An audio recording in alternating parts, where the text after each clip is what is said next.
A soft chime was heard from the private elevator at the end of the lobby.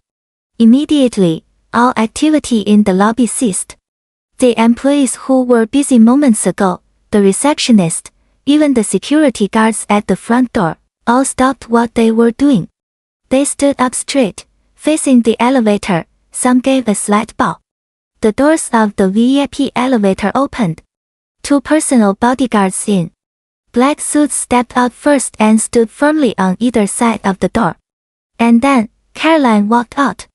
Jason gasped. He could have died on the spot. This woman was Caroline, but not the Caroline he knew. The woman walking towards him was a queen. She wore a premium quality, sapphire blue pantsuit that fit her body perfectly. A matching silk scarf framed her sharp face in a chic, modern style.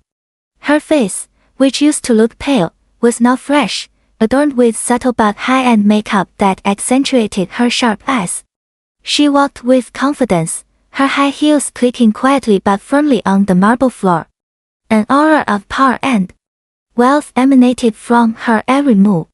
The employees she passed greeted her with respect. "Good afternoon, Chairwoman." Jason trembled. "Chairwoman." Director Evans immediately approached Caroline and gave a slight bow. "Chairwoman, he is waiting." Caroline nodded. Her gaze never left Jason. She walked slowly, each step seemingly trampling on the remnants of Jason's pride. She stopped exactly 3 feet from the now-shaking man. Caroline scanned Jason from head to toe, from his messy hair to his pajamas and the hotel slippers he wore. The look was cold, analytical, and merciless. "Caroline." Jason could barely manage a whisper. "Yes, Jason. It's me," Caroline said, her voice calm and clear, echoing in the silent lobby. "The sick, broke woman you abandoned 3 days ago." Jason couldn't take it anymore. All his strength vanished, his knees buckled. Uncontrollably, he collapsed onto the cold marble floor. He knelt at Caroline's feet and cried his heart out. "Caroline. I'm sorry. Please, Caroline. I was wrong. I was blind. I have sinned against you." Jason tried to grab the hem of Caroline's jacket, but his hands were shaking too much. Everyone in the lobby was stunned. The scene was too shocking. A man crying hysterically at the feet of their chairwoman. Caroline's 2 bodyguards stepped forward to pull Jason away, but Caroline raised a hand, silently signaling them to stop.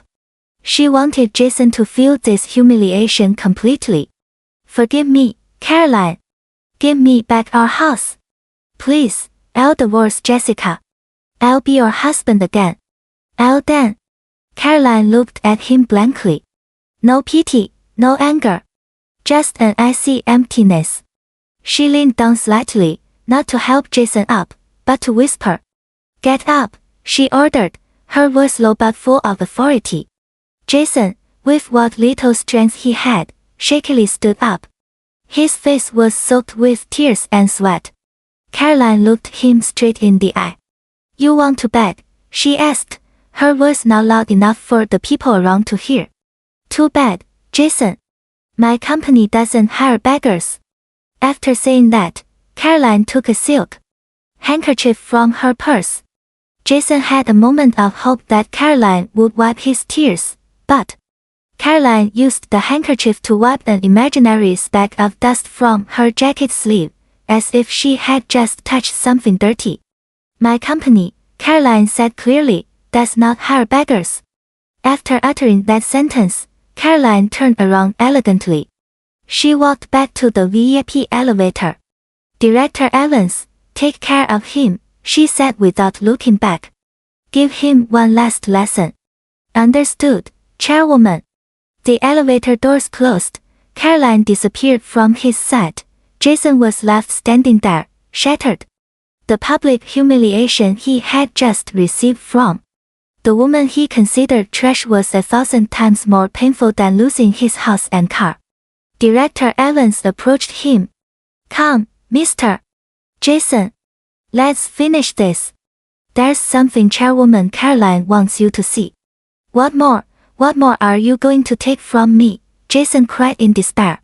Not take, Director Evans said, but make you understand how foolish you have been all this time. Jason was dragged by 2 security guards, this time to a luxurious meeting room on the mezzanine floor. Jason was thrown into a chair inside the cold meeting room. The large glass window of the room overlooked the lobby, allowing him to see and be seen.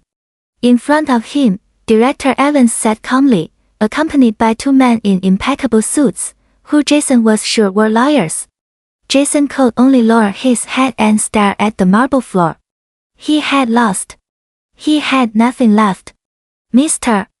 Jason, Director Evans began, her voice calm, like a teacher about to give a lesson to a foolish student. You're still confused about how the wife you considered useless, poor, and sickly, Mrs. Caroline, could be the owner of all this. Jason said nothing. He had no strength to answer. Director Evans pressed a button on the table. A large projector screen descended from the ceiling, and the lights in the room dimmed slightly. The screen lit up, showing a large title, Caroline Holdings Business and Financial Report, CH. All right, let's begin the lesson, Mr. Jason. Let's go back 5 years, Director Evans said. Charts, profit and loss statements, financial balances, figures, and the billions that made. Jason's eyes began to appear. 5 years ago, you had just been fired from your first job. You were depressed, angry, and blamed the whole world.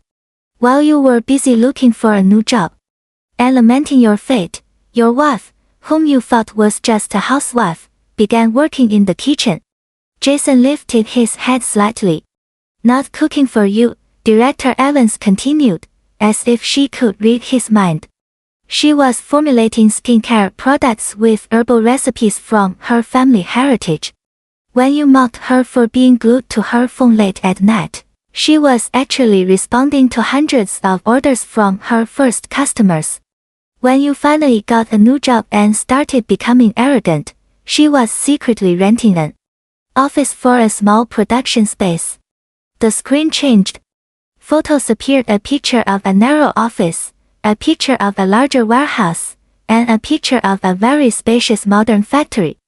And photos of CH branches in New York, Paris, Shanghai, and Tokyo. CH Holdings, Mr. Jason. It stands for Caroline Holdings. Caroline is your wife's name. This company, this building, everything you see is hers. 100%. Jason trembled violently. But how? The funds? The money? Oh, the money. Director Evans smiled cynically. You always underestimated her because she never asked for much, did you? You were proud that you could give her a $3,000 monthly allowance for expenses, which you often cut when you were angry. You called her poor. Director Evans pressed a button again. The screen changed. A large number appeared clearly, $1,500,000. $1.5 million. Director Evans emphasized each word. This is Mrs. Caroline's personal monthly net income, which went into an account in her own name that you knew nothing about. An income far greater than your company director's salary. The woman you insulted and kicked out for being poor. Jason felt nauseous. The world seemed to be spinning. $1.5 million a month. And your debt, Director Evans continued, the $4 million loan you used to buy that house and luxury car. You were so arrogant when the bank approved it, weren't you, a year ago, when you were about to go bankrupt from mismanaging your side businesses, your loan went into default. The bank was about to seize your assets. But Mrs. Caroline found out.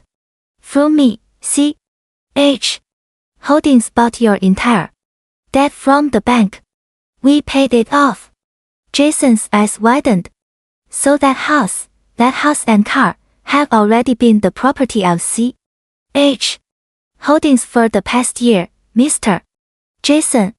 MRS. Caroline saved your face, allowed you to continue living there, allowed you to continue boasting about your supposed success. She was still trying to respect you as her husband. She hoped you would change. Jason's tears welled up again. Not tears of remorse, but tears for his infinite stupidity. He had kicked out his savior. She knew I was cheating on her, Jason whispered in terror. Of course she knew, Director Evans said. She knew everything. One of the lawyers spoke up now. And now, Mr. Jason, let's see the evidence. The screen changed again. This time it wasn't financial charts. It was video recordings. Jason saw his own living room. He saw himself tenderly embracing Jessica on the sofa. The date in the bottom right corner of the video showed it was 6 months ago, when Caroline had to go to her group meeting. The video changed his bedroom. Jason saw Jessica trying on Caroline's clothes and scarves, laughing and throwing them on the floor, and Jason was there, laughing with her. And the last video, the most damning one. 3 days ago, in the same bedroom. Jason saw himself standing arrogantly in front of the bed. He saw Caroline lying weakly. He heard his own voice, full of hatred, echoing in that meeting room. Listen up, you sick, broke woman, I've already filed the divorce papers. Get out of this house tomorrow morning. Stop, Jason screamed, covering his face with both hands. Stop it, please, stop it. The screen went black, the room was silent again. Hidden cameras, the lawyer said calmly. Installed a year ago by Mrs. Caroline, when she began to suspect you had another woman, Jason was broken, the evidence was irrefutable, he couldn't deny it. Caroline, is she going to put me in jail? Jason asked in despair. Initially, that was the plan, Director Evans said. We had prepared charges for verbal domestic abuse, abandonment, and adultery, enough to have you rot in jail for a few years. Jason trembled with fear. But, Director Evans continued, MRS. Caroline changed her mind. Prison is too comfortable for you, she wants you to feel something worse than prison. A lifetime of humiliation. Director Evans pushed a thin folder in front of Jason. This is Mrs. Caroline's official divorce petition. In it, there's also a claim for compensation for emotional distress. Jason opened it with trembling hands. MRS. Caroline is not asking for a division of assets. She doesn't want to take your dirty money. She has only taken back the house and car that are hers. But you still have to pay for your actions. Jason's eyes widened in terror as he saw the figure in the claim, $400,000. 40万美元, he screamed. I don't have any money, you've taken everything. Of course you don't, Director Evans smiled coldly. But you still have your job, right? Oh, I almost forgot, Director Evans' smile widened. Breaking news, Mr. Jason. An hour ago, CH Holdings just completed the acquisition of 70% of the shares of the company you work for. And as the new majority shareholder, Chairwoman Caroline's first order of business is a management reorganization. Your termination letter has been signed. You are officially fired. This was the final nail in Jason's coffin. He had lost everything: house, car, wife, savings, and now his job, the source of his pride. You're devils, Jason cried, his voice breaking. We're just serving justice, Director Evans said. And about that $400,000 debt, Mrs. Caroline is very kind. Entirely, she knows you can never pay it. So she's giving you an option. Director Evans slid another sheet of paper in front of Jason. Sign this statement. Admit to all your actions, your adultery, your verbal domestic abuse, and your abandonment. If you admit you were wrong, the debt will be forgiven. Jason looked at the confession. It was the last shred of pride he had left. What do you need this for? Just collateral, the lawyer said. So you don't go around making up false stories. Jason had no choice. Fired, bankrupt, and homeless. With trembling hands, he picked up the pen they offered. He signed the document confessing his sins. "It's over," Director Evans said, quickly collecting the papers. Just then, the meeting room door opened. Caroline entered again. She stood in front of Jason, who was now slumped over, his head down. "You divorced me, Jason," Caroline asked quietly. "You threw those divorce papers in my face when I was sick." Caroline took out the same folder Jason had thrown on her bed. Director Evans had kept it. In front of Jason's eyes, Caroline slowly tore up the divorce petition Jason had filed. The torn pieces of paper fell onto Jason's lap. "I am the one divorcing you," Caroline said coldly, "and I'm making sure you don't get a single cent." She looked at Jason one last time. "Now, get out of my building." The two security guards who had accompanied Director Evans immediately entered. "Take out this trash," Director Evans ordered. Jason didn't resist. He was already numb. He was dragged out, his arms held firmly. He was dragged through the crowded lobby. The employees looked at him with a mixture of pity and disgust.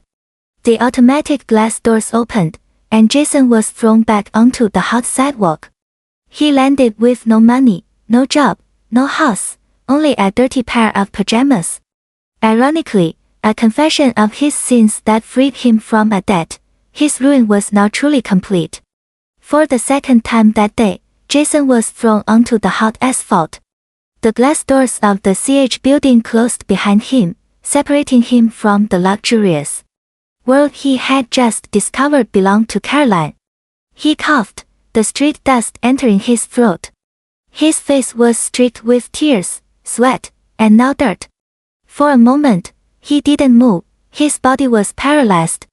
His brain could no longer process the ruin that had happened so perfectly and swiftly.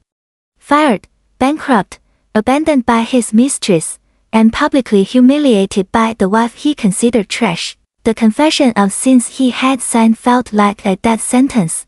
Passers-by stared at him strangely, a man in dirty pajamas crying in front of a luxury building's lobby. A security guard from the building now stood at the door, watching him with a sharp gaze, making sure he didn't try to re-enter. Jason had to leave, he couldn't just sit there forever. With what little strength he had, he stood up, his knees trembled, he started walking aimlessly. Where to go? He had no home. He checked his empty pockets. His broken phone had been left in the lobby when he was dragged out. He now truly had nothing but the clothes on his back. His stomach growled, he was hungry. The last time he ate was the tense breakfast with Jessica hours ago. The sun was beginning to set, the air was hot and suffocating. He remembered his friends, his party friends, he could borrow some money from them. He walked several miles to the cafe where they used to hang out. With a face full of humiliation, he entered. Several of his friends were there. "Jason, my God, what happened to you?" one of them asked, shocked by his appearance. Jason told his story, a distorted version. "She set me up, man. My accounts are frozen, lend me some cash." The shocked friend's face turned cold. "Sorry, Jay. The news just spread on the group chat. You got fired from your company, right? And CH Holdings seized your assets." Jason was stunned. "How do you guys know? Everyone knows. You messed with Caroline Holdings. You're crazy." "Sorry, Jay, I can't help you. I don't want to get into trouble with CH." He turned and left in a hurry. The other friends pretended not to see him. Jason was left standing alone in the middle of the cafe. The waiter subtly asked him to leave. He was back on the street, humiliated. He was now a pariah. No one dared to touch him for fear of Caroline's shadow. Night fell. Jason was starving. He curled up to sleep in front of a clothes shop, using his arms as a pillow, shivering from the cold. The buzz of mosquitoes and the smell of the sewers accompanied his sleep. This was his instant karma. Meanwhile, in another part of the city, Jessica was panicking. She had managed to escape Jason's house with 2 suitcases full of designer clothes and bags. She temporarily rented a cheap room in a motel. She contacted other wealthy men on her contact list. She had to quickly find a replacement for Jason. "Hello, Mr. Kim, it's Jessica. Are you busy? Let's have dinner," she said in a flirtatious voice over the phone. "Jessica? Who's Jessica?" the man replied. "Oh, come on, it's Jessica. We met at the party." "Oh, Jessica. The girlfriend of that broke Jason." "Right." The man's voice changed instantly. "Sorry, I'm busy right now, don't call again." The call ended. Jessica was stunned. She tried calling another man. The response was the same. The news of Jason's ruin had spread like wildfire, and her name had been dragged along with it. She was the woman who was with the man when he fell. She was the evicted mistress. Her reputation in high society and among wealthy men was shattered. No one wanted to come near her. Unfortunately, her bad luck didn't end there. As she was lamenting her fate in the motel room, there was a knock on the door. Two men in impeccable suits stood there. "Miss Jessica, we are from Sterling and Croft LLP. A court summons." Jessica's heart stopped. She received the summons with trembling hands. Caroline had sued her. The charges were adultery, defamation, and destruction of private property. Caroline was demanding compensation of $1 million. $1 million, she screamed hysterically. She didn't have that kind of money. All her bags and clothes were given to her by Jason. The following days were a nightmare for the two villains. Jessica ran out of money. She couldn't afford a lawyer. She started selling her designer bags one by one, at bargain prices to survive and pay for the motel room. Jason, after 3 days of hunger and sleeping on the street, finally swallowed his pride. He had to eat. He walked to the central market where the day laborers worked. His once handsome face was now grimy. A messy, unkempt beard had grown. "Sir, need any help?" he asked the foreman of the laborers. The foreman looked him up and down. "You look soft. Can you lift sacks of rice?" "I'm strong, sir." "I need to eat," Jason pleaded, his voice breaking. "Move those sacks of rice from there to the truck." "I'll pay you $1.50 per sack," the foreman said. And so began Jason's new life. The man who once wore impeccable shirts and drove a sports car now sweated under the scorching sun, hauling sacks of rice that weighed dozens of pounds. His once toned and athletic body was now gaunt. His skin was sunburned, dark, and dirty. His muscles bulged not from gym workouts, but from forced labor. His back ached permanently, and his hands were calloused and often wounded. He had long forgotten the smell of clean shirts or expensive cologne. He only knew the smell of sweat, market garbage, and cheap cigarettes. What happened to Jessica? Jason no longer cared. The last news he heard from his fellow laborers was that Jessica, after losing the lawsuit against Caroline spectacularly, had fallen into massive debt. To survive, she became a waitress at a city bar. Rumor had it that she was caught in a few weeks ago. Her fate was far worse than mere poverty. She was destroyed. Jason felt no pity, no anything. His heart was already dead. He worked like a machine.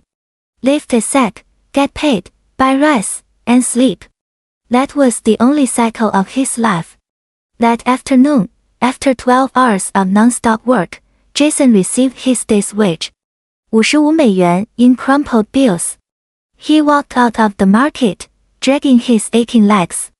He stopped at his usual food stall, a plate of rice with a side dish, to go.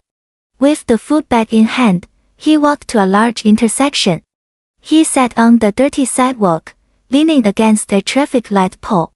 He opened the food bag for his only meal of the day. Across the street, a giant video screen on the wall of a tall building suddenly lit up. It was showing a live broadcast of a business news program. Jason stopped bringing the rice to his mouth. His plastic spoon paused in mid-air. On that giant screen was Caroline's face. It was a live broadcast of CH's global launch event from that morning. Caroline's very clean, calm and dignified face filled the screen tens of feet high. A foreign journalist asked a question in English, which was translated on the screen. Chairwoman Caroline, you are currently one of the wealthiest and most influential women in America. What is the secret to your success? Jason held his breath. He saw Caroline smile faintly. There is no secret, Caroline replied, her voice heard clearly across the intersection. I just never stopped working. I never stopped believing in my abilities, even when the person closest to me underestimated me and called me useless. The food bag slipped from Jason's hands, the rice and side dish scattered on the dirty sidewalk, but Jason didn't care. His eyes were glued to the screen. Up there in the sky, the woman he had called sick and broke was being interviewed as a global business queen. And down here, on the street asphalt, the man who had called himself a king was sitting like a beggar, looking at the remains of his dinner mixed with dust. Jason lowered his head deeply. He didn't cry. He just laughed, a dry, desperate laugh. He had lost. Not just his fortune, not just his position, he had lost everything. The woman he had abandoned now had the world, and he had nothing, not even the pride to pick up the rice he had dropped. Karma had served its sentence.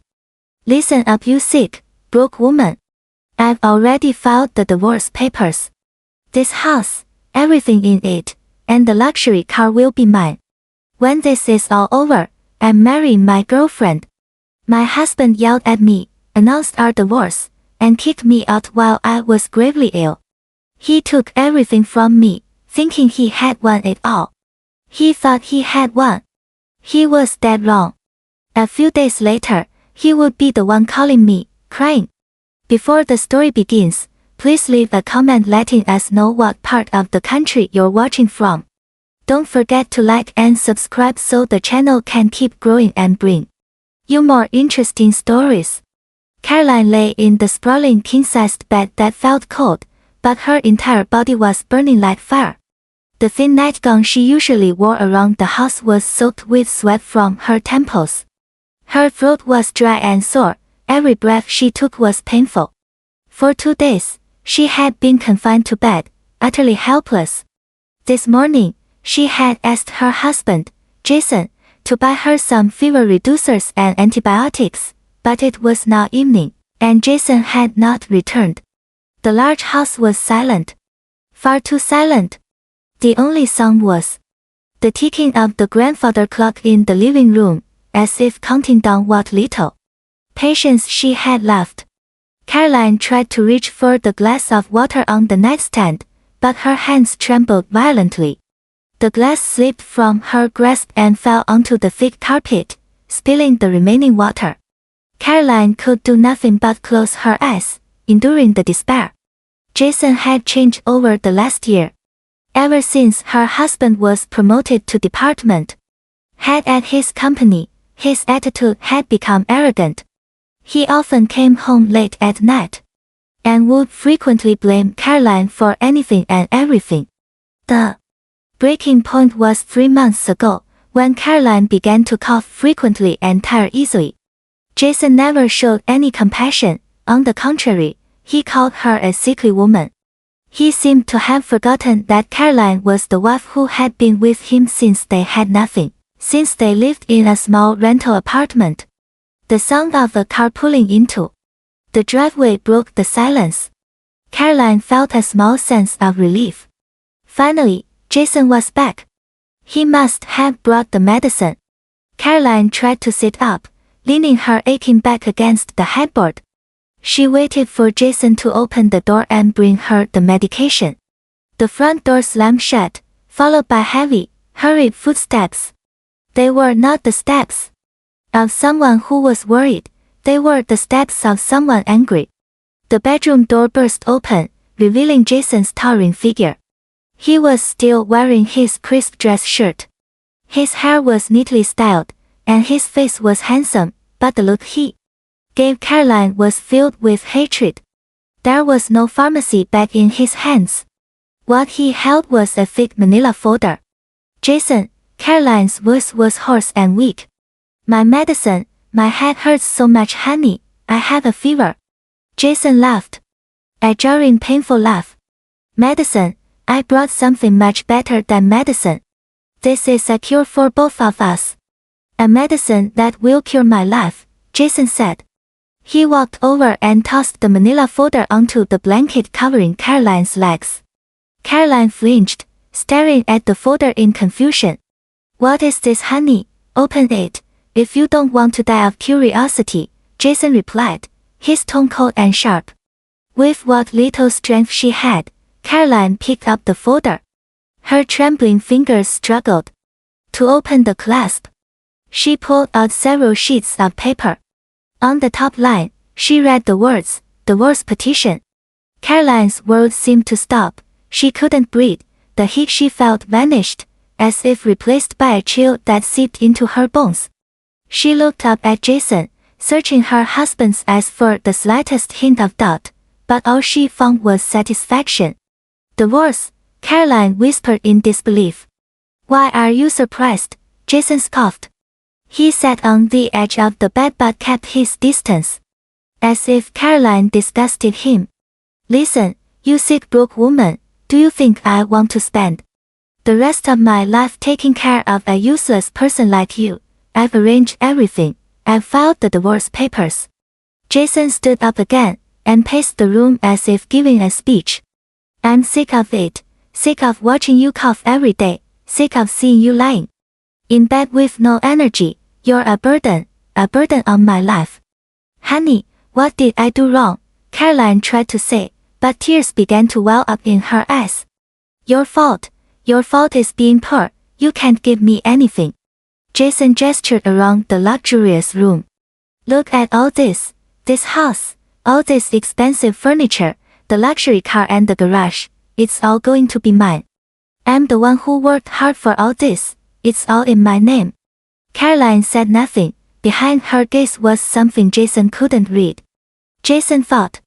Caroline's silence was a sign of defeat. Are you listening to me? You're not getting a single dime. Division of assets, don't even dream of it. You brought nothing into this house and you'll take nothing with you when you leave. Then Jason said the words that shattered what was left of Caroline's heart. When this is over, he said, his face lighting up, I'm going to marry my girlfriend Jessica. She's much healthier, much more beautiful, and most importantly, she understands my position as a successful man. Unlike you, Caroline closed her eyes. So, there was another woman. The name was unfamiliar, but the pain was all too real. I don't want to see your face in this house tomorrow morning, Jason added cruelly. I'm giving you until dawn. Get out of this house tomorrow morning. Don't take anything but the clothes on your sick body. Jason looked at Caroline, who was now crying silently. Hot tears streamed down her pale cheeks. Crying won't change anything. The papers are already filed, the process will be quick. Then Jason turned and straightened his shirt. I'm going to sleep at Jessica's loft tonight. I don't want to be under the same roof as you. Tomorrow morning, I'll send someone to make sure you're gone. Caroline wanted to scream, to curse him, but all her strength was gone. She could only watch her husband's back disappear through the door. The bedroom door slammed shut. Then came the slam of the front door. A moment later, the roar of Jason's car engine faded as he left the driveway. Caroline was alone. Gravely ill, divorced, and evicted. She cried her heart out. The pain in her heart was far worse than the fever burning her body. She cried for her shattered marriage and for the cruel betrayal. After crying for 15 minutes, Caroline stopped. She gasped for air, she wiped her tears away fiercely. Amidst the pain, something else emerged, something cold, hard, and calculating. Her previously pale face was now hardened. She fumbled under her pillow. It wasn't the pillow she usually used, it was an extra one she always kept there. Her fingers touched a hard, thin object. She pulled it out. It was a state-of-the-art smartphone, far more sophisticated than the old phone she kept on her nightstand. That phone was her only secret, an object Jason didn't even know existed. The phone had no lock pattern, it opened with her fingerprint. The screen lit up, showing a blank wallpaper. There were no social media apps, only encrypted business applications. Caroline opened a single contact saved under the name Director Patricia Evans. She pressed the call button, her heart pounded, not from her illness, but from the rage that was beginning to build. The call connected on the first ring. A calm, professional woman's voice came through. "Good evening, MRS. Caroline. You're calling at this hour. Are you all right? I was told you weren't feeling well." Caroline took a deep breath, trying to steady her trembling voice. "Director Evans," she said, her voice hoarse but sounding extremely cold. "Contingency plan, activate it." There was a brief silence on the other end. Then Director Evans's voice turned serious. "Understood, ma'am." "What happened?" "I've been kicked out," Caroline said. "Jason has divorced me. He thinks I'm a useless, sick, poor woman." "My God, the audacity of Mr. Jason," Director Evans hissed. "Director, I'm ill. My fever is very high. I need a medical evacuation. I don't want to go to a regular hospital. Come to the house and pick me up. Bring the private medical team from the Ridgemont Clinic. No sirens. Do it quietly. I don't want anyone to know." "Understood, ma'am. The VIP medical team will be there in 30 minutes. I will come to get you myself. Can you hold on?" Caroline looked at the divorce papers on the blanket. With her remaining strength, she crumpled the paper in her fist. "I have to hold on, Director. The game has just begun." She hung up. Her body still shivered from the fever, but her eyes now gleamed with a sharp light in the dim room. Jason had just made the biggest mistake of his life. He had just kicked out his wife. He didn't know he had just kicked out the owner of Caroline Holdings, a global corporation with a monthly net profit of $1.5 million. Caroline waited in suffocating silence. Every tick of the clock sounded like a hammer blow. She clutched her secret phone tightly. Her mind was in turmoil. She feared Jason might suddenly return. She feared the medical team would be delayed. Her body alternated between shivering chills and burning heat. Exactly 25 minutes later, her phone vibrated silently. It was a text from Director Evans. "We have arrived. The door is unlocked. The team is entering." Caroline exhaled in relief. She had anticipated that Jason wouldn't lock the door. The man was too arrogant to think his nearly dead wife could do anything. With her remaining strength, Caroline pushed the blanket aside. Her feet touched the cold carpeted floor. Her head spun violently. She nearly fell but steadied herself against the bedpost. She had to leave. With trembling hands, she took a long coat hanging behind the door and put it on. She didn't want to leave this house in a state of indignity. She would not let Jason strip her of her dignity. The bedroom door opened silently. Caroline startled for a moment, but then saw two people in dark uniforms. They weren't the conspicuous white uniforms of nurses. They moved quickly and quietly. Behind them appeared Director Evans, a woman in her late 50s with a firm but kind face, dressed in a neat pantsuit. Her face showed deep concern when she saw Caroline's condition. "MRS. Caroline," Director Evans whispered. "I'm ready, Director," Caroline replied weakly. "Get Mrs.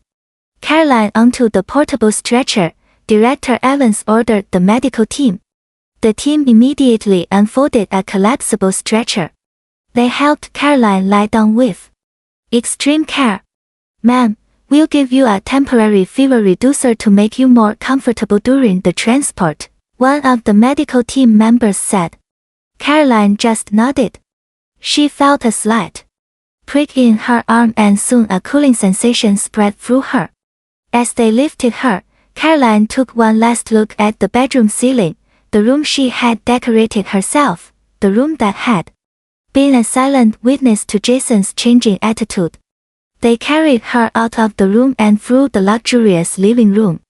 Caroline's gaze fell on the large wedding photo hanging on the wall, a picture of her and Jason smiling happily. The Jason of the past that she knew, the Jason who was gentle and loving. Now, that photo seemed like a mockery. "Leave everything, don't take anything," Caroline whispered. "Of course, ma'am, we don't need anything from here," Director Evans replied firmly. They went out the front door. In the driveway, there was no flashy ambulance. What was parked there was a black Mercedes-Benz Sprinter van that looked like a presidential escort vehicle. The side door slid open, revealing an interior that was a fully equipped VIP emergency medical space. Meanwhile, in a luxury downtown loft, Jason was laughing heartily. He poured a soda into a tall glass for Jessica, a beautiful young woman in a thin nightgown. "So, tomorrow we'll be the official owners of that big house, honey," Jessica asked flirtatiously. "Of course, I kicked her out. That sickly woman won't dare to fight back. She has nothing. Tomorrow, I'll have all the locks changed, and the day after, we can start remodeling the bedroom," Jason said, wrapping his arm around Jessica. "How exciting! Finally, all of this will be ours," Jessica exclaimed. Jason raised his glass. "To our new life," he toasted. His old cell phone lay on the table in silent mode. He didn't want to be disturbed by any calls from that sick woman. Inside the medical vehicle gliding smoothly through the night, Caroline's condition was being managed. A doctor waiting inside the vehicle immediately started an IV drip. "Temperature is 105 degrees. A severe infection, but we're on it. We need to get her to the hospital for intensive care quickly," the doctor said. Director Evans sat in a chair beside Caroline's bed, watching her pale face with a worried expression. "Ma'am, you must be strong. We have prepared everything at the Ridgemont Clinic." Caroline closed her eyes. The fever reducer was beginning to work, easing the dizziness. Her thoughts drifted to the past. 5 years ago. At the beginning of this whole secret, Jason had just been fired from his first job. He was depressed for months. Caroline, who was just a housewife then, tried to comfort him. Jason became sensitive about money. He forbade Caroline from working, a matter of pride. "Your job is to be at home. I'll make the money," he would say, despite being unemployed. But Caroline, who secretly held a degree in pharmaceutical science, felt frustrated. She had so many ideas. In her free time, between chores, she began experimenting in the kitchen, not cooking, but formulating skincare products with organic herbal ingredients. She remembered old recipes passed down from her grandmother. She used all her personal savings to buy high-quality raw materials. After months of testing, she successfully created a facial serum and a brightening cream with amazing effects. She tested it on herself, and the results were incredible. Jason, busy with his job search, paid no attention. He just knew his wife was busy playing in the kitchen. Caroline gathered her courage. She opened a small online store. At first, she only sold to acquaintances, but her products became famous through word of mouth. Orders soared. It was around that time that Jason got a new job. His salary was quite good. He started to become arrogant. He often saw Caroline busy late at night on her old phone, responding to customer orders. "I give you money, and you're still glued to that phone. It's like you have nothing to do," Jason yelled one night. Caroline just stayed silent. She had just closed a sale worth $30,000 that night. The turning point was when she met Director Patricia Evans at a seminar for women entrepreneurs. Caroline attended as a participant. Director Evans was the guest speaker. Director Evans was a former senior executive of a multinational corporation who had taken early retirement. Caroline worked up the courage to meet Director Evans after the event. She showed her the products and a handwritten business proposal.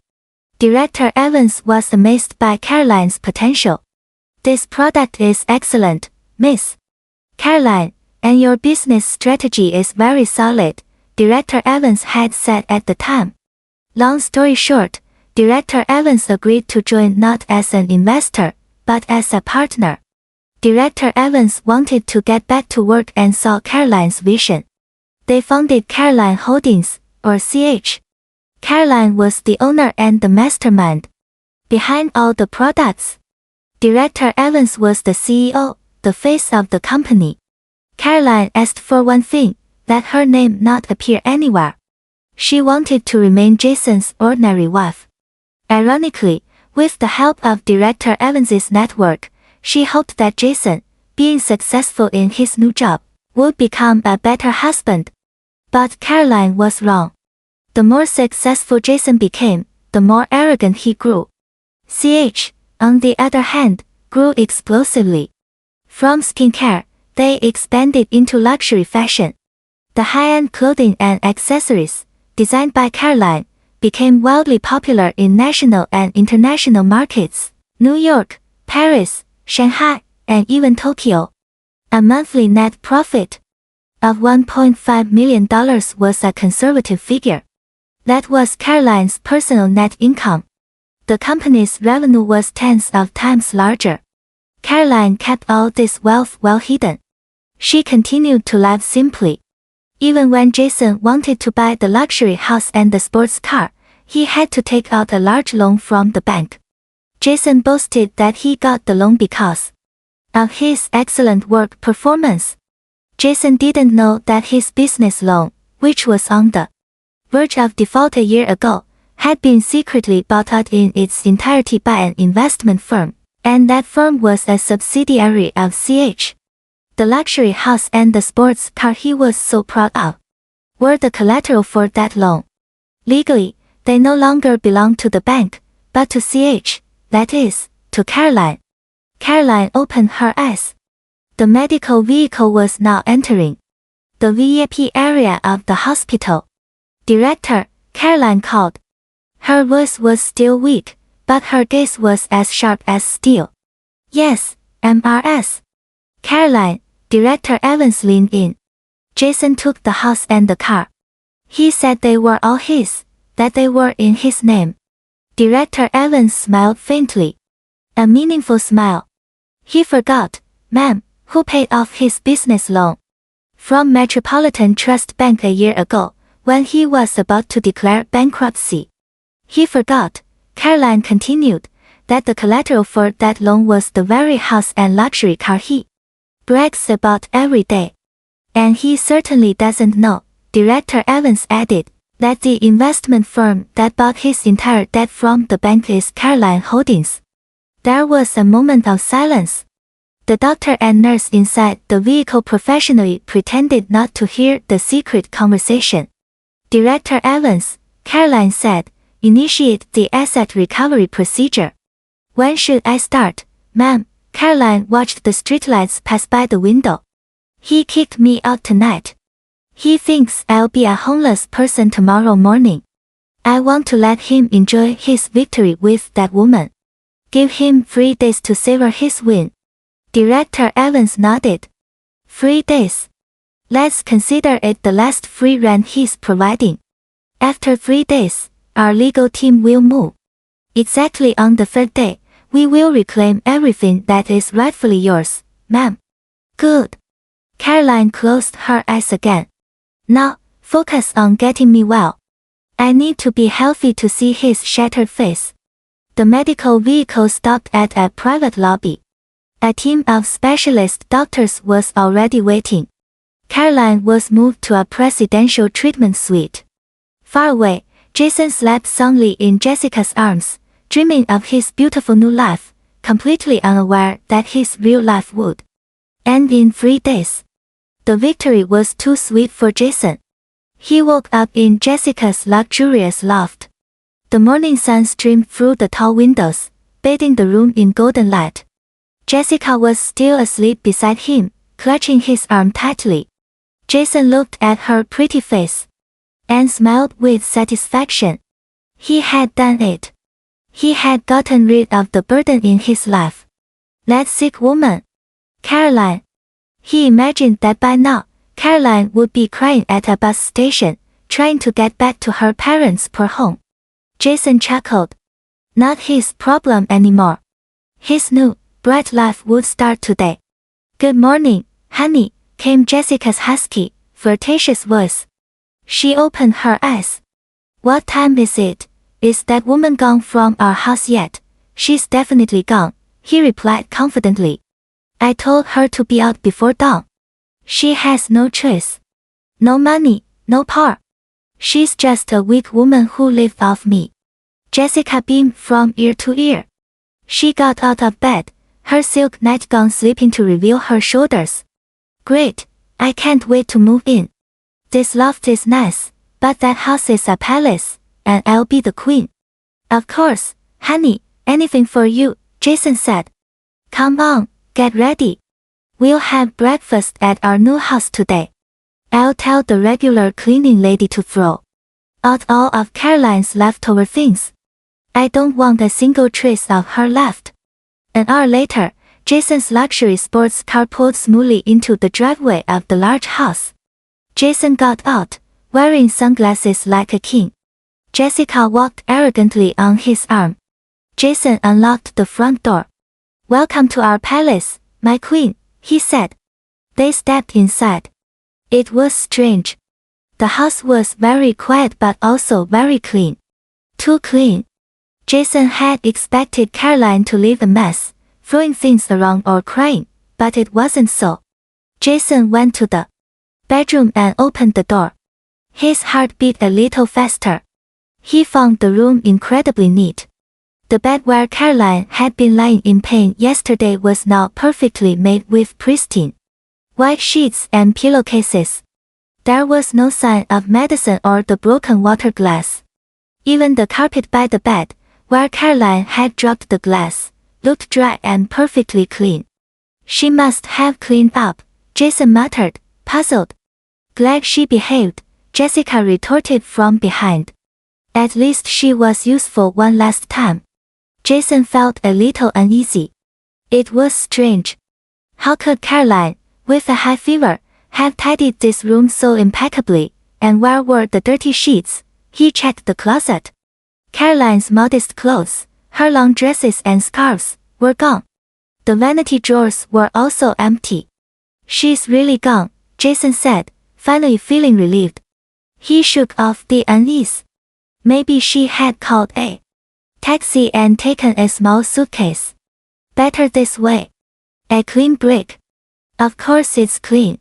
Now let's measure this room, Jessica exclaimed excitedly. I want to change this bed. It's too old-fashioned. I want a round bed with a canopy. And these walls need to be repainted. I want a gold color.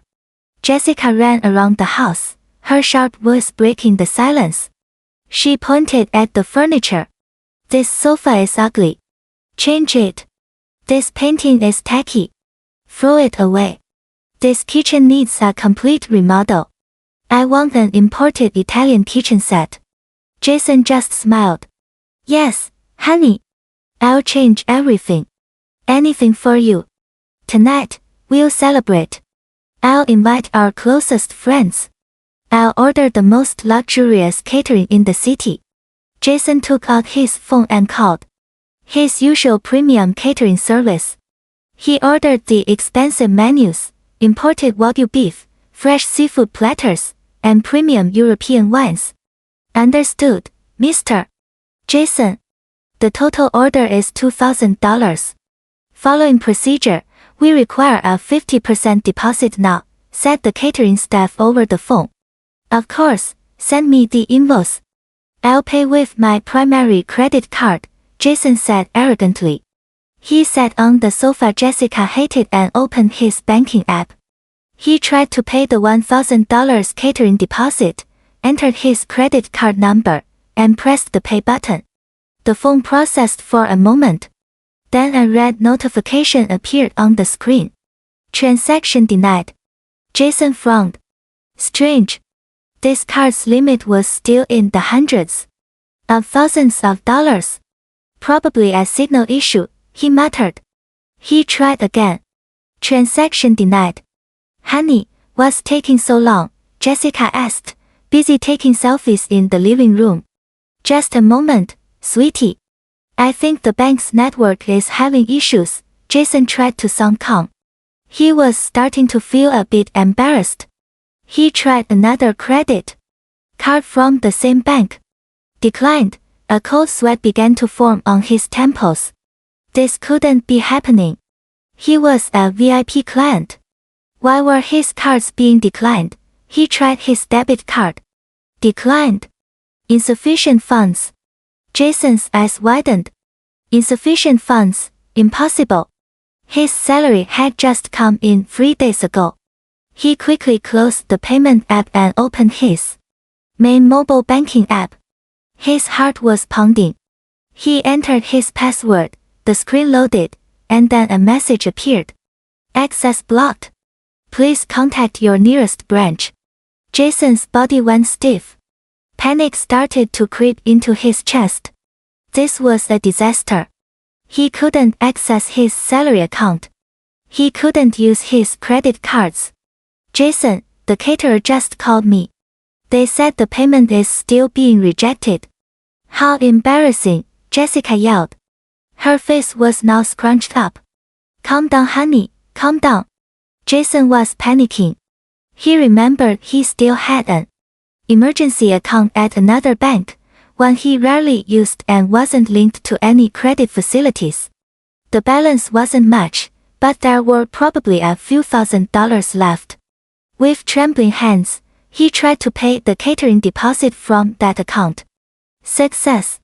Jason sighed in relief. For a moment, he had saved face in front of Jessica. See, it was a network problem, Jason said with a forced smile. It's all sorted now. The catering will be here at 7 p.m.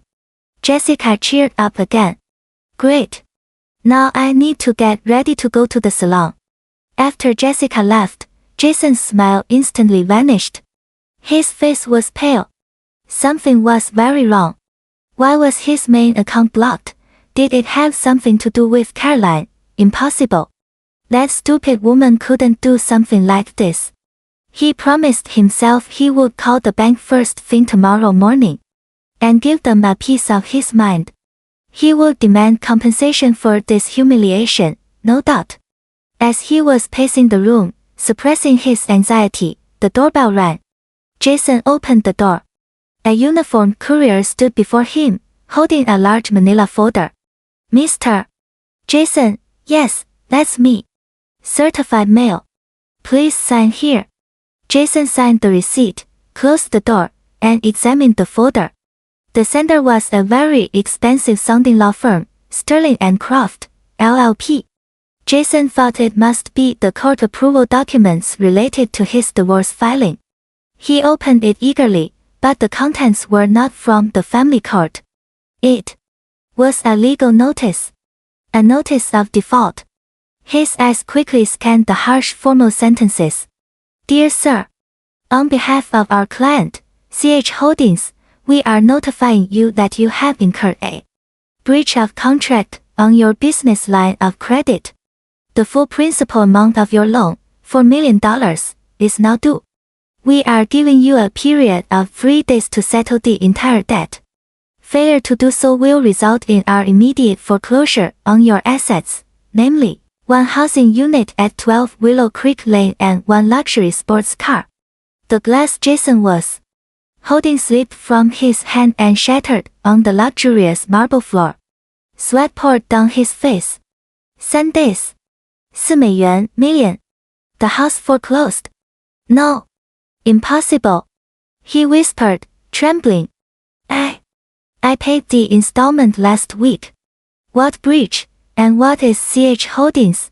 His victory celebration had suddenly turned into the beginning of a nightmare.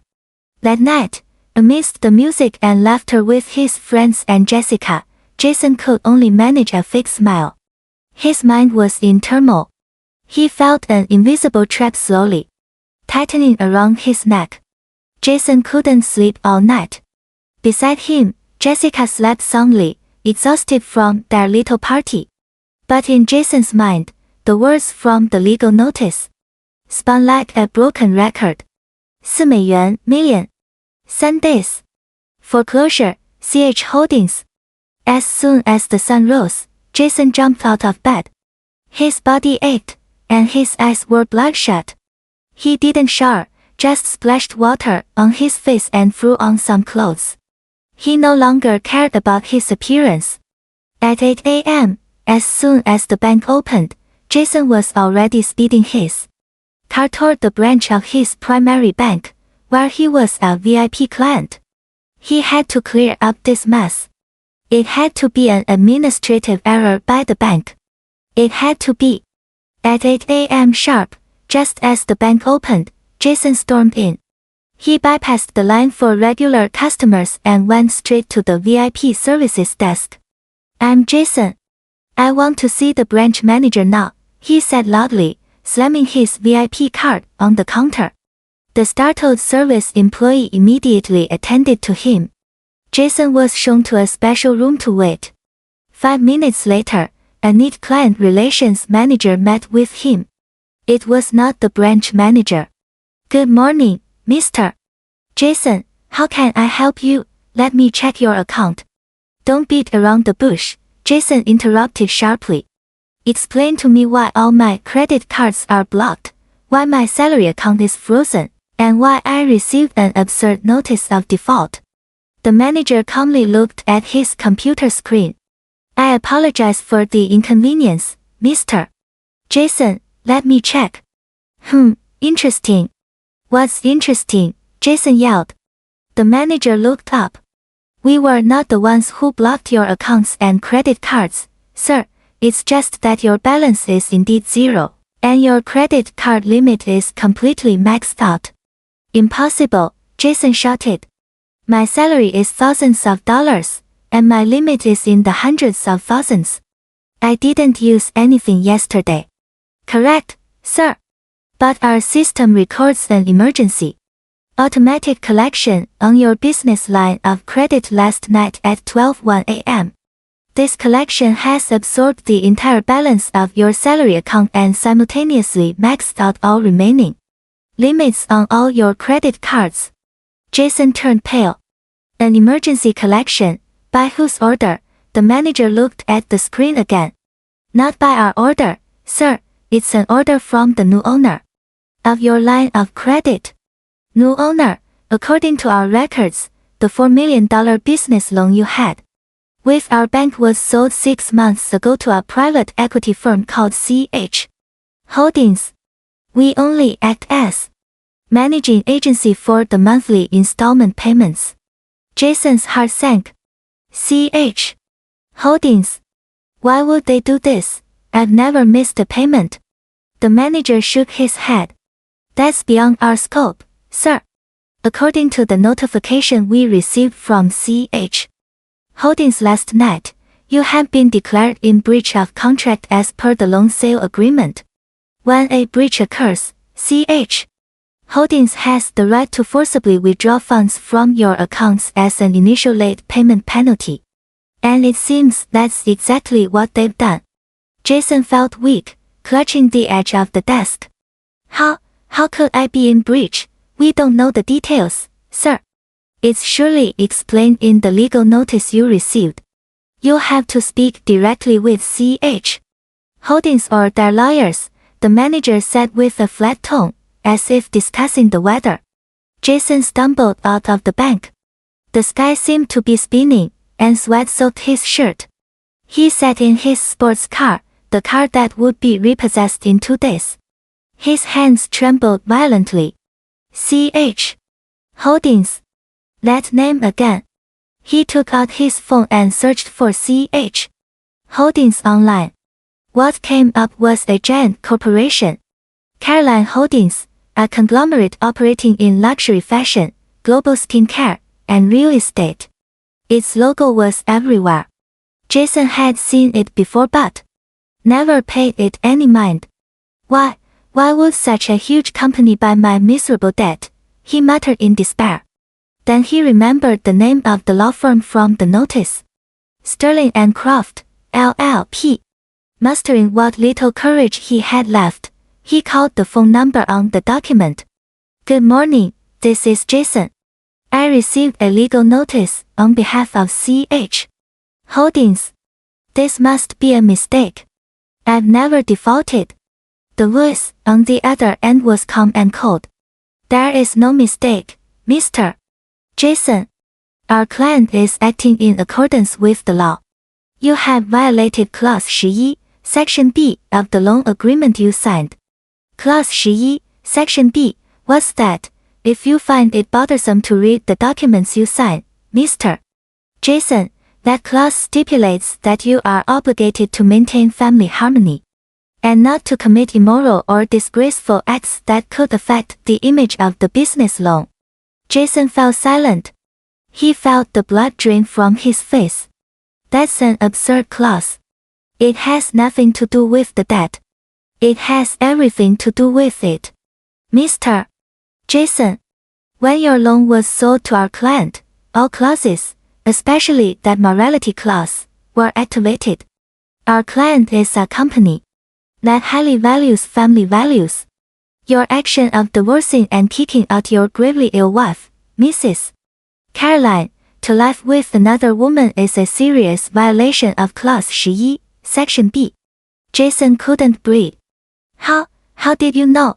We have irrefutable evidence, Mr. Jason. Photos, audio recordings, and witnesses. We know you kicked your wife out 2 nights ago. That is what triggered this default claim. Jason's knees felt weak. Caroline. This was all because of Caroline. But how does Caroline know CH Holdings? What do they want? Give me time. I'll pay the installments, Jason begged now, shaking with fear. It's too late. Our client is not interested in installments. According to the legal notice, you have, let's see, 2 days and 8 hours left to pay the full $4 million. If not, our repossession team will come to seize your house and car. The call ended. Jason threw his phone against the dashboard.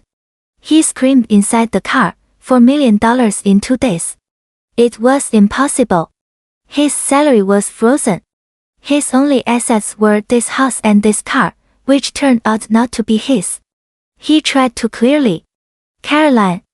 This is Caroline's doing. But how did Caroline work at CH Holdings as a janitor and complain to her boss? Impossible. It's illogical. He tried to find out who owned CH Holdings. He opened a business news portal. The owner of CH Holdings was a mysterious figure. The company was run by a CEO named Director Patricia Evans. Patricia. Jason frowned. The name sounded familiar. Suddenly, he remembered. Years ago, Caroline had mentioned an Aunt Patricia, a friend from her church group who was an amazing person. Jason had always mocked her. Just a bunch of neighborhood ladies, he said. Could it be Caroline's group friend is the CEO of CH Holdings? Jason's head throbbed. This was all too complicated. He had to find Caroline. He had to beg Caroline. He had to ask Caroline to withdraw her complaint to Director Patricia. Yes, that was the only way. He immediately started the car. He needed to know where Caroline was now. He had to go to Caroline's parents' poorhouse. He had to go now. As he was pulling out of the bank's parking lot, his phone rang. It was Jessica. Jason ignored it. Jessica kept calling. Irritated, Jason answered. What? Where are you, honey? Why are you shouting? Come quick. The credit card you gave me this morning was also declined at the salon. I'm so embarrassed. Do you even have any money? Jason slammed the steering wheel. More trouble. I have an emergency. You pay with your money first. What? My money? No way. Transfer me money now. I told you I have an emergency. Jason hung up abruptly. At the salon, Jessica stared at her phone, stunned. It was the first time Jason had yelled at her. She began to feel that something was wrong. The rich man she boasted about suddenly had problems with all his cards. Suspicion began to grow in her mind. Jason no longer cared about Jessica. He floored the accelerator of his sports car. He had to find Caroline. He would have to kneel at Caroline's feet if necessary. He didn't know that the Caroline he was looking for was recovering from her illness, sitting in her office chair on the top floor of the CH Holdings building, monitoring Jason's every panicked move through her legal team's reports. Jason could not escape. The second day was hell. His trip to Caroline's parents' house ended in vain. Caroline's parents' house was small and modest, as he expected, but Caroline's parents, though they looked poor, looked at him with a mixture of hatred and pity. Caroline wasn't there. They didn't know where their daughter was. You kicked my daughter out when she was sick, didn't you? Caroline's father asked, his voice trembling with suppressed anger. And now you come looking for her. Get out of here. Don't ever set foot in this house again. Jason returned to the city empty-handed. The little money he had left in his emergency account was spent on gas for the round trip. That night, he and Jessica had a huge fight. Jessica wanted to know what was going on. On the brink, Jason finally confessed. He said he had an administrative problem, and his accounts were temporarily frozen. Jessica wasn't stupid. She saw the legal notice on the table. 3 days. $4 million. Foreclosure. You're broke, Jason. Jessica screamed hysterically. It's temporary. I'll fix it. This is all Caroline's fault, Jason yelled in frustration. I don't care whose fault it is. I don't want to live with a poor man. That night, they slept in the cold, luxurious bed with their backs to each other. Jason couldn't sleep a wink. The countdown in his head kept ticking. Tomorrow was the third day. The morning of the third day was the most terrifying of Jason's life. The sun rose, but it felt like the end of the world. 上午9点. As he and Jessica were having breakfast in awkward silence, the doorbell rang. Jason and Jessica looked at each other. Their faces were pale. Jason shook his head. Don't open it. Pretend we're not here. The bell rang again, this time more insistently, accompanied by loud knocks on the door. Mr. Jason, we know you're inside. We are the enforcement team from Sterling and Croft, LLP. Jason's heart stopped. Jessica started to cry in fear. What are we going to do, Jason? What are we going to do? Jessica sobbed. A terrified Jason ran towards the back door. He thought of escaping through the garden, but when he opened the kitchen door, 2 burly security guards were already standing there. Please remain inside, sir, they said firmly. Jason was surrounded. He returned to the living room. When the legal team managed to open the door with the help of a locksmith they had brought, a man in an impeccable suit entered, holding a folder. Behind him, several court officers carried signature notice stickers. Mr. 599 Temple. Several court officers. Jason, your time is up. Exactly 3 days, the lawyer said in a cold voice. By court order, we will now begin the foreclosure procedure on this house and all assets within it to settle the outstanding debt to our client, C.H. Holdings. No, please give me time. Jason knelt. His arrogance vanished in an instant. I'll pay, I promise. Just give me 1 more week. The lawyer shook his head. You were given more than enough time. Our team will begin their work now. You may only take the personal items you are wearing. You have 15 minutes to voluntarily vacate this property. 15 minutes. Jessica shrieked. At that moment, reality hit Jessica. She looked at Jason, who was kneeling on the floor, crying like a child. The man she thought was a king was now nothing but a beggar.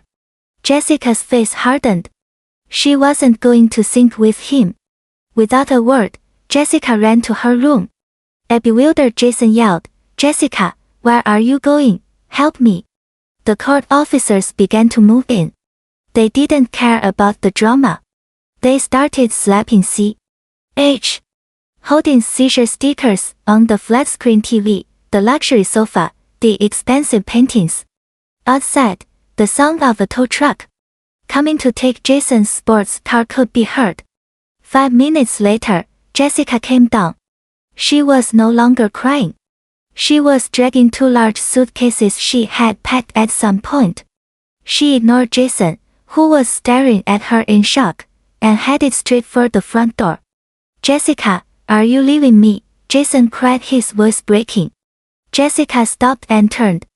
Her face was full of hatred. "Leaving you, of course. I don't want to live with a broke loser like you. I thought you were a king, but you were just a clown. Enjoy your ruin alone, Jason. I've called a cab. Goodbye." Jessica walked out, dragging her suitcases, past the enforcement officers, without a backward glance. Jason was frozen, betrayed and abandoned, exactly what he had done to Caroline 3 days ago. The difference was, Caroline was kicked out when she was sick, and Jessica abandoned him at the peak of his ruin. "Time's up, Mr. Jason," a security guard said, grabbing Jason's arm. Jason was dragged out of his own house. He was thrown onto the hot sidewalk. He was still in his pajamas. He watched his prized sports car being towed out of the garage. He watched the door to his house being chained and sealed. Everything was gone, in 3 days. Jason collapsed helplessly on the sidewalk. Passers-by stared at him strangely. The man who had been so arrogant was now a spectacle. He was alone, with no money, no house, no one. In his extreme panic, in his unspeakable humiliation, his brain could only think of one name. The source of all this, Caroline. He checked his pockets. His old phone was still there. He didn't know who to call anymore. He wanted to curse Caroline. He had to beg Caroline. He didn't know. He just needed to vent. With trembling hands, he found Caroline, my wife, in his contacts. He pressed the call button. He didn't expect her to answer. Maybe the number had changed or the phone was off. But it rang once, twice, and on the 3rd ring, it connected. "Hello," the voice was Caroline's, but it wasn't a weak, sick voice. It was the calm, clear and cold voice of a woman. Jason, who was about to get angry, suddenly felt very small. He cried. His sobs just erupted. It was the cry of a loser. "Caroline," he cried hysterically. "Caroline, help me please. Caroline, I don't know what happened. They took our house, they took the car, they kicked me out. I'm on the street. Caroline, why did this happen? On the 40th floor of the CH Holdings building, inside a VVIP treatment suite, now converted into a temporary luxury office," Caroline said calmly. She was no longer bedridden. She was healthy, energetic, and very dignified. An emerald satin scarf framed her face, which now looked resolute. In front of her, Director Evans and several department heads were in a meeting. The old phone that Caroline had asked Director Evans to bring from the house vibrated on the table. The name Jason flashed on the screen. The meeting paused. All eyes turned to Caroline. Caroline raised a hand, asking everyone to be quiet. She looked at Director Evans and smiled slightly. She pressed the speakerphone button so everyone in the room could hear. Jason's hysterical crying immediately filled the room. "Caroline, help me please. Caroline, I don't know what happened. They took our house, they took the car, they kicked me out. I'm on the street. Caroline, why did this happen?" Caroline waited for Jason to finish sobbing. She motioned for the others to remain silent. The silence in the room was a stark contrast to Jason's panicked voice on the phone. After Jason had sobbed himself out, Caroline brought her lips to the microphone. She replied in a calm, strong voice, a voice Jason had never heard before. "Excuse me, who is this?" There was silence on the other end. Jason's sobbing suddenly stopped. "What? It's me, Caroline. Jason, your husband." "Oh, Mr. Jason," Caroline said in an indifferent tone, as if speaking to a stranger. "I think there's a misunderstanding. First, you are no longer my husband. My divorce papers were filed this morning. Second, our house. 3 days ago you made it very clear that it was your house, didn't you?" Jason gasped. His throat was dry. This voice was Caroline's voice, but not his Caroline. Not the weak woman he could trample on. This voice was full of authority. "Caroline, where are you?" he whispered in terror. "What have you done? Your voice. You're healthy." "I'm in the middle of an important meeting right now," Caroline replied. She leaned back in her chair, looking at the cityscape through the huge glass window behind her. "We're discussing business expansion into the Middle East," while Wandersea Juice were window behind her. "Something you wouldn't understand. Business, you know. Business." Jason was confused. "Caroline, don't talk nonsense. Help me," he pleaded again. "I know this is your doing. It must be your group friend, Director Patricia, right? You complained to her. Please, Caroline, tell her to stop all this. I'll do anything. I'll come back to you. I'll divorce Jessica. I promise." A cold, cynical laugh came through the speakerphone. It was Caroline's laugh. "Come back to you? Do you think I'd pick up the trash I've thrown out? And Jessica, you're too late, Jason. She left you an hour ago, right when the repossession team arrived. My legal team just informed me." Jason felt as if a bucket of ice water had been poured over his head. Caroline knew. She knew everything. She was watching everything. "Who are you?" Jason whispered in pure terror. The hair on the back of his neck stood on end now. "Who the hell are you, Caroline?" Caroline smiled.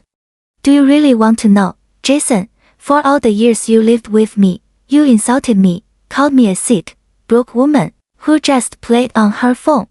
You never once asked what I was actually doing on my phone." "What do you mean?"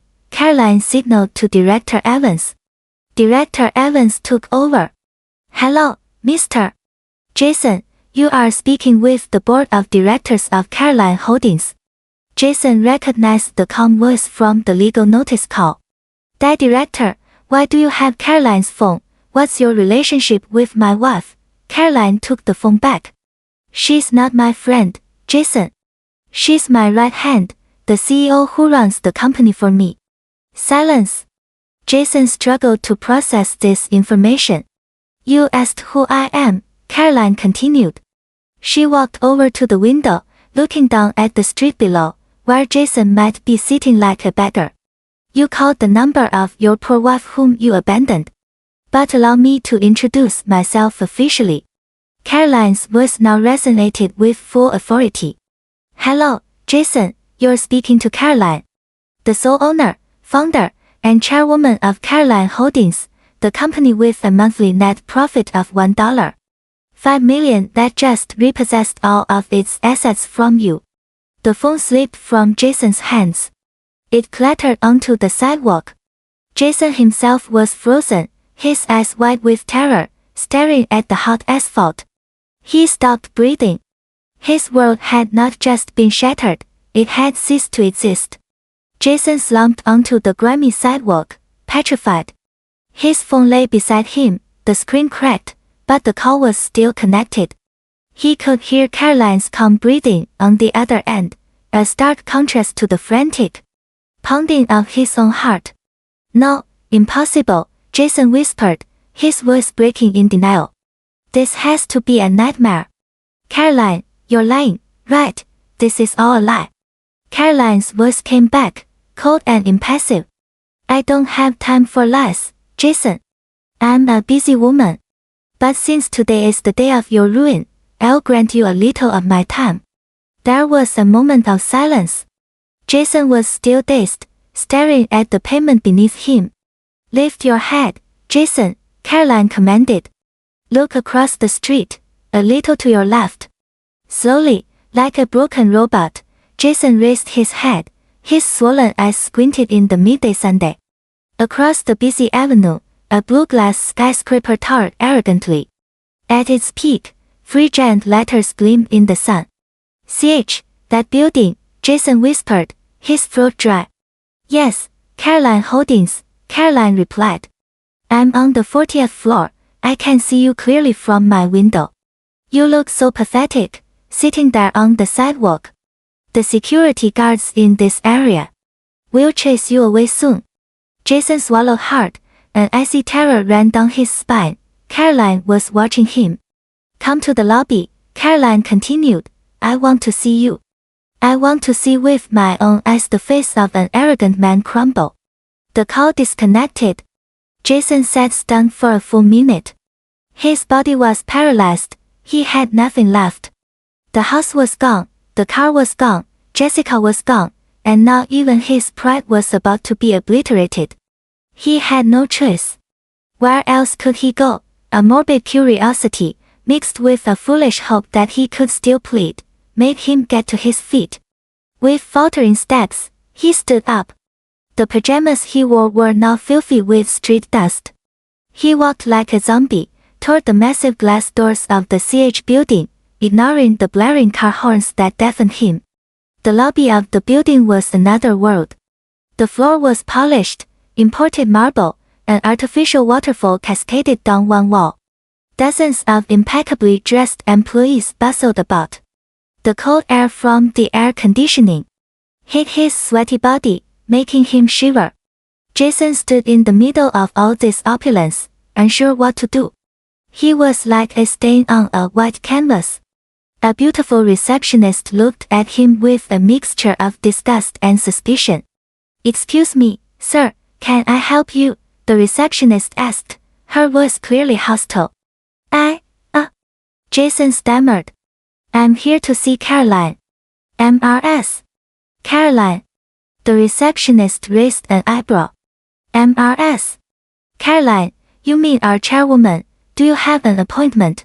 No, but, she asked me to come here. Tell her it's Jason. I'm sorry, sir. You can't enter without an appointment. The receptionist already had her phone in hand, clearly about to call security. Let him pass. A firm voice interrupted the receptionist. Jason turned. Director Patricia Evans stood there, flanked by two burly security guards. Director Evans's face was calm, but her eyes looked at Jason with disdain. So, you're Jason. Jason recognized the woman Caroline's group friend, Director Patricia. Allow me to correct you, Director Evans said coolly. I am not her group friend, I am her CEO. Now follow me. Chairwoman Caroline is waiting for you. Jason was led through the lobby, offering no resistance. All eyes were on him now, a disheveled man in dirty pajamas, walking flanked by the CEO and security guards. Murmurs began to spread. Jason wanted to cover his face, but he had no pride left. They didn't take him to the main elevator. Director Evans stopped him in the VIP waiting area in the center of the lobby. Wait here. Chairwoman Caroline will be down. Jason stood stiffly. His heart pounded so hard it hurt. He felt like a defendant awaiting a death sentence. Every second felt like an hour. Suddenly,